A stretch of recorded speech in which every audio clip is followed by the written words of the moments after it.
mustn't always be the first to have been a winner. To allow you feel there's some contests I go into because I realize this person loves to compete. And especially, okay, if you deal with children with special abilities, you deal with autistic children, for them winning is it. But if you've not taught the other child to master his or her emotions, she goes in to win. Yeah. But she doesn't realize in allowing the other child feel that she had the best game. You have won because you made the day for that person. Yeah. So for me, every time I help another person make a day, it's not about who won an argument. It's not about who.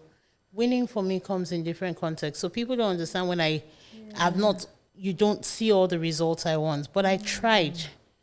So That's a win. using that context, so winning means whatever your intention was to start with. So if my goal was I want to make somebody feel good today, and that was when I go in and then we go to a competition and let the person win. So I have won my day because I've fulfilled my goal for today, which is to make someone feel good.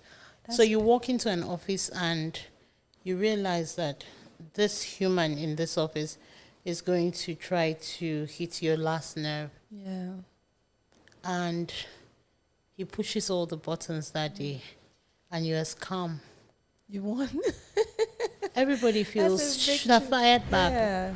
But you won. Yeah. As you walk away, you're smiling. Yeah. They feel you've done, You're weak. You couldn't sometimes fight back. I think if I want to think the way you think, I just think this guy has further plans. But absolutely nothing. Yeah. You feel I've done good. Yeah. I was able to hold and keep my emotions. Absolutely. I had control over my emotions. So I won over that rage. Yes. So how does one keep... But talking down the person could be the way other people win. So they feel like I've won. Yes, I put him in his space. I just put him in his space. I change it for them. But you see, going low as that person doesn't make you greater. Yeah. You can always go over it. I say this, like this just came into me. I was writing and I was writing about my personal experience from being bullied over time, and I came to realization that you cannot out trash.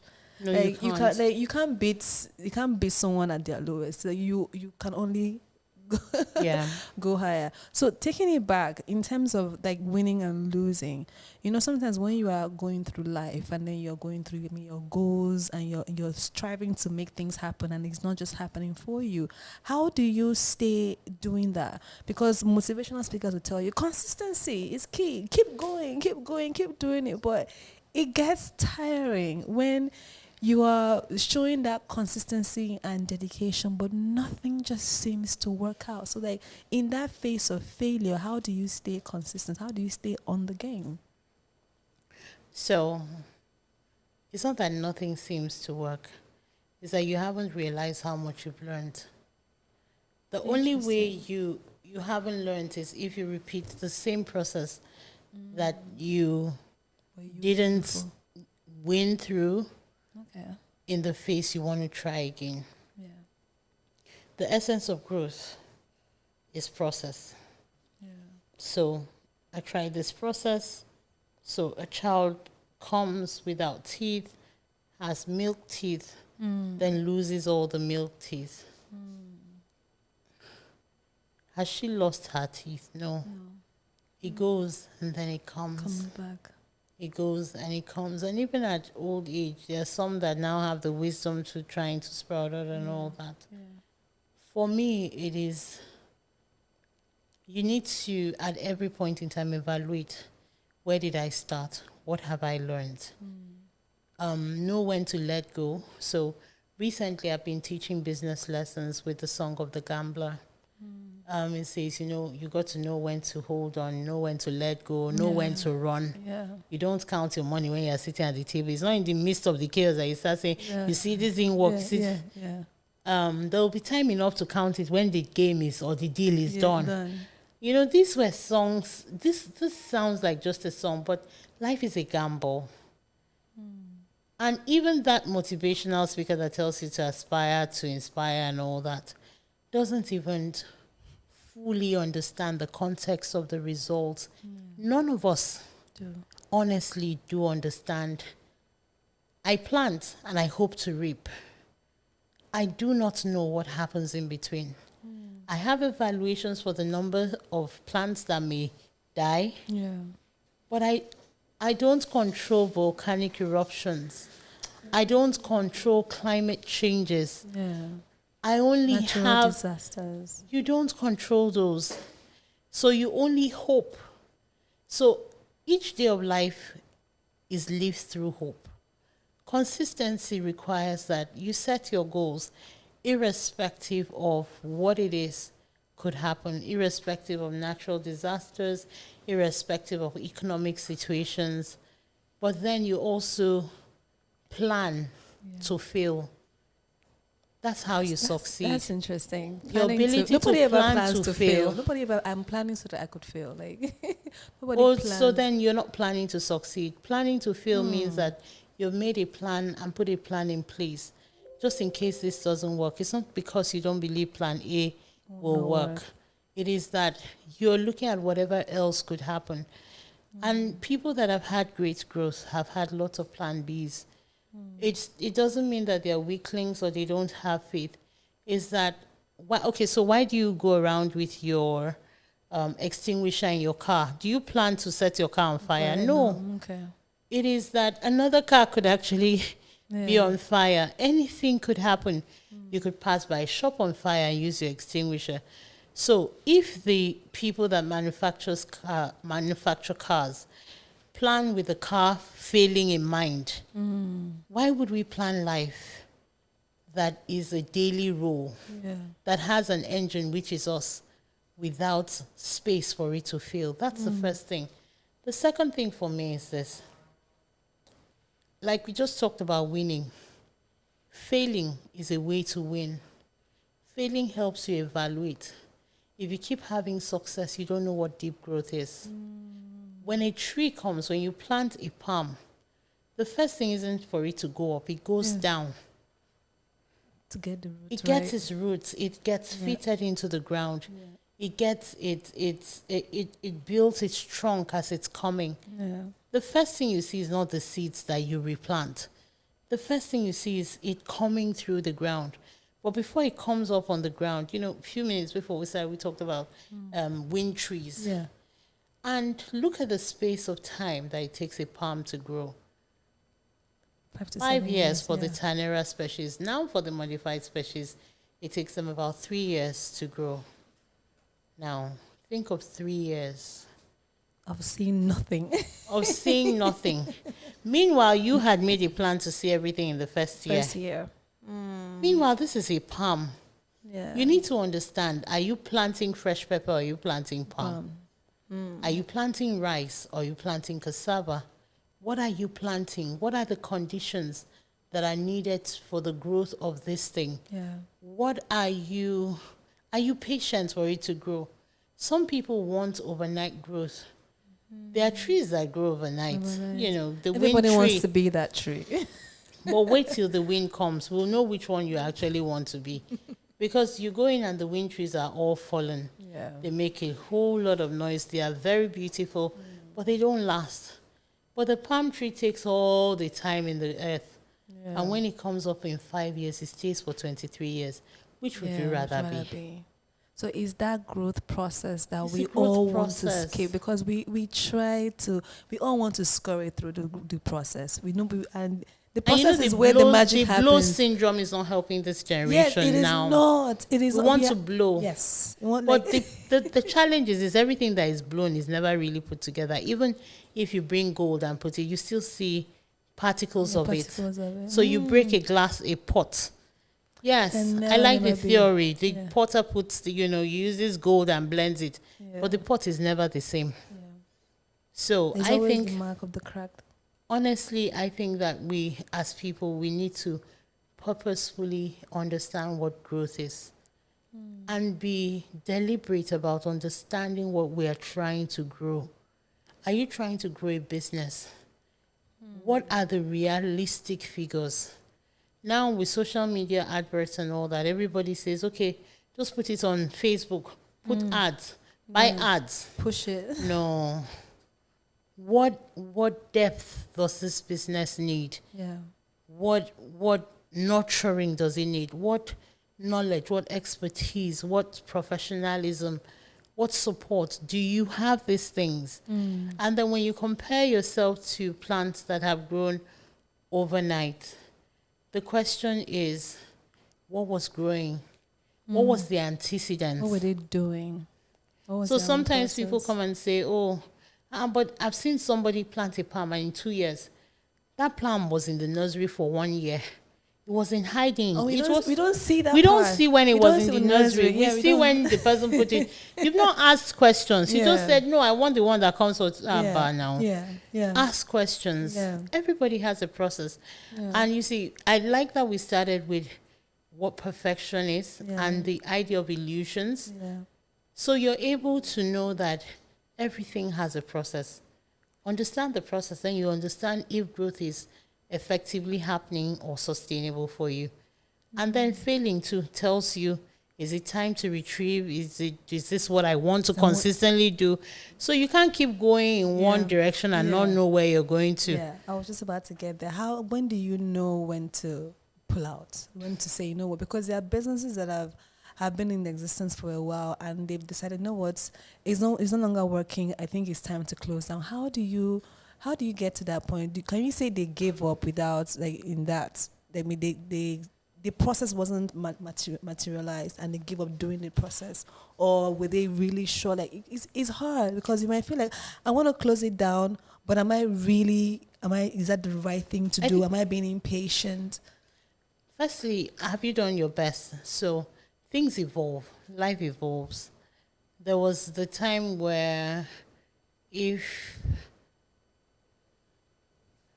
what analogy should I use? Okay, so when we used to listen to music on the recorders, they put it on and then it keeps going. Fine. Now it's prestigious to have that in your home, but it's not efficient. It's not fast. It's not fast. But then, in this generation, think about it too. The records our fathers had then are still working now because of the way they were saved. Yeah. But they took a lot of space. At a certain point, you know when to evolve. If you have strategically worked on a structure to say, these are the things I'm going to evaluate. This A, this B, this C shows me that I am doing well. If A, B, C happens, these are the milestones. And when A didn't happen, when milestone A didn't happen, what happened? So it's a back and forth. Yeah. You don't just plant and then you leave. You go, you take away the grass, you look at it, you prune, you look at it, you water, you look at it, you add manure. Have you done all these things? And the tree still dies. Then it's dead. You either take it out, evaluate, okay, what didn't I do rightly? Yeah. And then start all over again. Yeah. When you now understand what you've done rightly, or you evolve and you say, okay, I realize that I don't have the right land, I don't have the right manure, I don't have the patience to plant. Yeah. Okay, so I'm now going to distribute oil. So you allow the people that have the patience to do that to do it. And you now present yourself as a person that is able to help and support a different process. For some of us, life will come to us. We belong to different processes in life, but because we feel that we must be the planters, the consumers, the sellers, the exporters. I think learning to delegate, learning to hire expertise, learning to accept what your strengths are. Yeah, I that's something I personally struggle with because I want to be able to do everything. I want to be. And that happens when we're highly intelligent. So I even struggle with that. So over the years, I had to say to myself, Mmanti, what do you want to do now? So you come to my laptop, and there are 120 tabs. 120 tabs open, pages open on a tab, and you're like, what's the problem? So I can't even see the icons on either. Oh wow. Well, because I'm like, this one was on this side, this one was on this side. Yeah. And then you go, I'm typing the email, I remember something I needed to finish, I leave. As you grow, you realize that you're not efficient when you do that. Yeah. Being a multi-potentialite Yeah. can be very deceptive if you do not have consistency, organizational, and administrative skills. Yeah. And first administrative skill is knowing when to delegate. Yeah. 2 is knowing what you cannot do. Not because you cannot learn to do it. At that time, you don't need to do it at that time. The list of my worries now is how to drive myself. I can afford to pay a driver. I can think when he's driving, why am I bothered on navigating the roads when I can afford another person a meal to do that for me? Yeah. Knowing what it is, not trying to do everything. It's not weakness to say, I can't do this. That's a word for me. That's a word for me. And then number 2 is learning to say no. There was a time where, can you speak at this conference? Yes. Can you send me these documents? Yes. Can you help me review this? Yes. Oh yeah. When I got into my 30s, I had to learn to say no. And that was the best thing that ever happened to me. Yeah. My ability to say, I'm sorry. I can't do this thing. I can't do this thing. But I can refer you to somebody that can do it. Yeah. Then, and it's 2 ways. You could pay me to distract me, though, you know. It depends on what the pay is, because the job and the pay. So yeah. when I started restructuring my life, I had to decide what the major themes of my life were. Yeah. So you see, when you're very good, everybody wants you everywhere. Yeah. So one of the days, somebody invites me to speak at a particular conference. I could blend into that context, but I didn't want to be seen as this person. Yeah. I was growing my career in education, and I didn't want that to be messed with. Yeah. So over that season and time, all I attended to was that kind of thing. Yeah. So people had a full grasp that this is where her strength is. It's not that I can't do every other thing. Yeah. Everything is, what does it say? Everything is acceptable, but not everything is right to do. Yeah. True. Okay. 2, I also understand that carrying the dicks and jumping jacks is not my calling or grace in life. But can I swim? Yes. Can I ride a bicycle? It's odd, but those are the exercises I can do. Yeah. Can I do a treadmill? By all means. It's a lazy man's exercise. When I see you jumping jacks, lady, I appreciate you. That's your grace. When I see you skipping, by all means, I'm not trying to be you.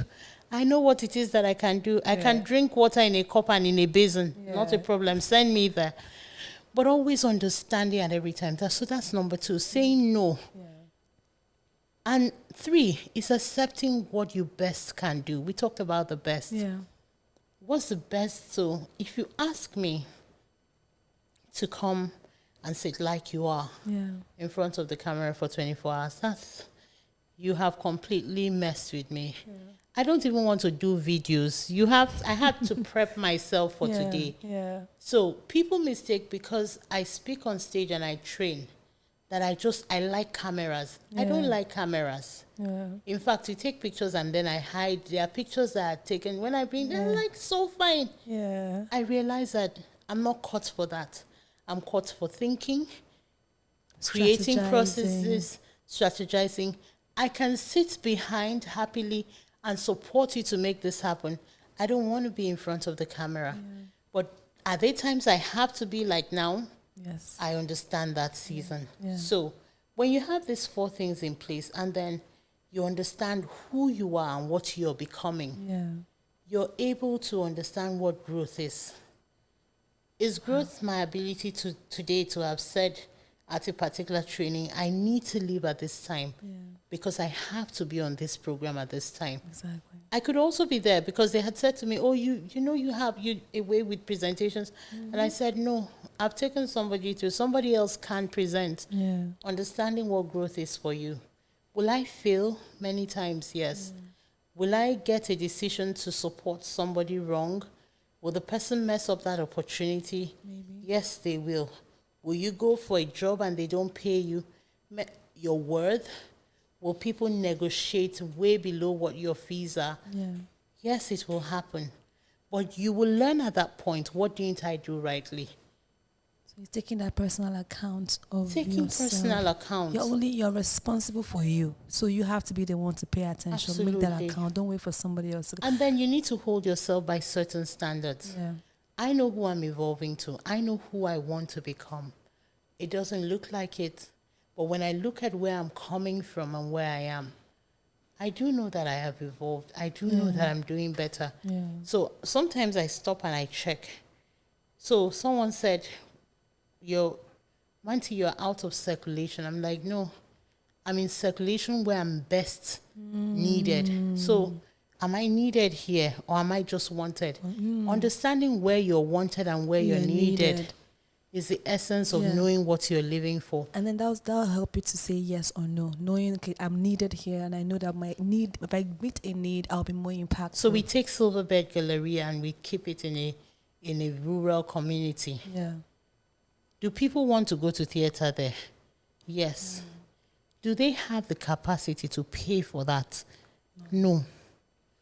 So sometimes people come, you're in a particular city, so I will mention cities because I work in different cities. Yeah. But you're in this city that we live in, and you're trying to do business, and you want a bigger city audience to be paying for that. Yeah. Why not move to that city? Yeah. Why are we asking a goat to struggle to survive swimming in water? Understand what you are. And where you thrive. Where you thrive. So these are the things you need to evaluate. Why exactly is what that is happening? Yeah. Why are you not thriving here? Yeah. And in understanding why you're not thriving, you can then decide, this is why I'm not growing. It's not necessarily that thing is not growing. I'm in the wrong place. Doing the right thing at the wrong place. So you're not. They're selling pole and fish in a rural community. Nobody answers. How many people are going to work? They are in their houses. Yeah. They are making their meals. Yeah. But you come to the city, everybody is buying. So you need to put in certain dynamics ever with business, with your life, because lack of growth could be in life. You could feel, I'm not growing. Yeah. Understand the people that you are called to serve. Yeah. I understand the people that I want in my circle. Yeah. There are people that are acquaintances. There are people that are friends. There are people that I work with on projects. There are people that I work with when I'm most comfortable or relaxed. There are people that call me and immediately I see their calls. Yeah. I just know this person has a need, not necessarily money. I realize that my relationship with these people are based on what they need from me. Yeah. So I don't get upset. I don't say, well, why wouldn't you just wake up and call me? Because they don't even understand that kind of relationship. In accepting what it is the relationship we have is me being able to accept them as they are. When I define all that, I know what growth is. Lady Mmanti, if we keep talking, we're gonna be here the whole day. I agree. Because I know how our phone call just keeps going and going and going. So, but before we round up, what are the 3 things that you live by? Just list them. The 3 things that you live by, like it's your personal mantra that keeps you going. Or it can be 2, it can be 1, but the one personal thing that mantra. Yeah. I think that seasons evolve what my mantra is, but there's one key thing: being true to self. Yeah. 2, that's ultimate. The 1 and 2 is 1, being true to self. Being true to self means, am I happy with the decision? If I'm unhappy with it, why would I be unhappy and still make the decision? Yeah. What are the things I'm considering or not considering when I'm taking this choice? Why would I want to come here rather than be here? Yeah. So first is be true to myself. If I'm able to be true to myself, then I can face whatever comes. Number 2 for me is understanding why I am here. That supersedes who I am. Yeah. Why am I here? And here doesn't mean in this show, here means why do I exist? Yeah. And the key for why I exist is because I am, you are. Yeah. My existence determines the existence of many others. So there are certain decisions I will not take. There are certain decisions I will take. There are certain things I cannot do. Yeah. And there's so many other things I will strive, and must do. Must do. Yeah. Because I am. Yeah. So the Ubuntu thing is for me the key. Yeah. The next is truth to self. Yeah. And then in evolving seasons is always, what is my relevance in this season? Yeah. What does God want me to do? What does humanity do? Why is humanity depending on me to be at this event in this community? Why do I have to say this? Sometimes I go into a place and I have absolutely nothing to say because I realize there's nothing to give. Yeah. Not because I don't have to give, but I've not been called to give. I need to understand those three seasons. And when I do that, that's for me. So one, because I am, every other person is. And because they are, I am. It helps me coexist and accept people as they are, determine people I need to live on the edge with. So know that, you can't step on their toes and that. Determine who are my friends, who will be there, who I can ask certain things of. And then being true to myself. Yeah. Am I honestly happy? Am I honestly doing my best? Yeah. I'm not in a struggle with anybody because I want everybody to win. Win, exactly. So that's for me is this person winning because I've won? Yeah. Or is another person going to win? And then 3 is at every point in time, what does this season demand? Because I realize my life is in seasons. What I could do in my 20s, travel around the world, answer to different presidencies, answer to different communities. That season is gone. Now, what do I want to do? I consult. I share experience and expertise. That is what it is that I do. I think for me personally is just one thing. Find God and then you find yourself. That's it. I agree. Once you find God, every other thing. But He's not missing. He's not missing. So just look within. Accept God. Accept God. And then find yourself. Miss Mmanti, thank you so much for coming. Thank you so much. Thank you for having me. And keep doing good. Thank you. It means so much, guys. You heard it. I mean, if you didn't rewind, go back because she dropped so much gem. I'm just gonna go back and watch this and just use it as my daily, because you've said so many things that I personally live by, but I've gained more from just being around you. I told you guys, wisdom, a basket of wisdom, and we learn every day. So Miss Mmanti, thank you so much. Ladies and gentlemen, this is Real Talk with Ejay. I am your host, Ejay, and I will see you next time.